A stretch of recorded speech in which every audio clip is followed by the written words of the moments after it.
Hello friends, బాగున్నారా? నేను రవిరమ్ని. నేనైతే చాలా బాగున్నాను. ఇదేంటంటే ఇప్పుడు సడన్గా నేనైతే పడుకొని నిద్రపోతున్నానండి. సమ్మర్ కదా, పాపం చాలా అంటే చాలా ఎండ ఎక్కువగా ఉంది ఇక్కడ రాజస్థాన్లో. నిద్రపోతుంటే గేట్ అయితే కొడతా ఉన్నాయి అన్నమాట. గేట్కి అది రుద్దుతా ఉన్నాయి ఈ ఆవులు వచ్చేసి. ఏంటి సడన్గా సౌండ్ వస్తుంది, ఎవరు వచ్చారా ఏంటని గేట్ దగ్గరకు వచ్చేసి చూశాను. చూస్తే పాపం నీళ్ళు అయినాయి ఏమో, ఈ గేట్ దగ్గరకు వచ్చి అయితే గేటు కొడుతున్నాయి.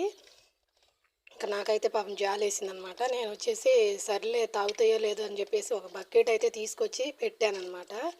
ఒక బకెట్ పెట్టి చూద్దాం, తాగితే తీసుకొద్దాంలా అని చెప్పేసి పాపం అవి అయితే తాగుతున్నాయి.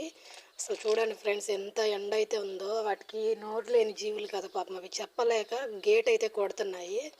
నాకైతే ఇంకా అర్థమైపోయింది బాగా ఎండ ఎక్కువగా ఉందా, సో వాటర్ కోసమేనే అని చెప్పేసి ఇంకా నాకైతే ఏం చేయాలో తెలియక వాటర్ అయితే తీసుకొచ్చేసి పెట్టానన్నమాట. తాగుతున్నాయి, అది తాగేసింది, ఇంకొకటి తాగుతుంది.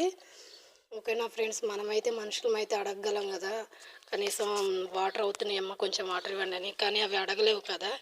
సో వాటికి ఎక్కడైనా కనిపిస్తే మీరు కూడా కనీసం ఇట్లా వాటర్ అయితే పెట్టడానికి ట్రై చేయండి ఫ్రెండ్స్.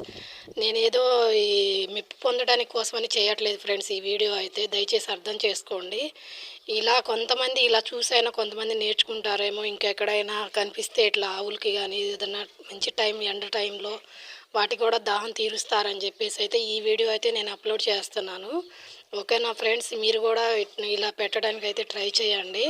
మ్యాక్సిమం వాటి దప్పికని తీర్చిన వాళ్ళం అవుతాము, అదే మనకి గొప్ప పుణ్యం కూడా. ఓకేనా ఫ్రెండ్స్, ఉంటాను ఫ్రెండ్స్, బాయ్ ఫ్రెండ్స్.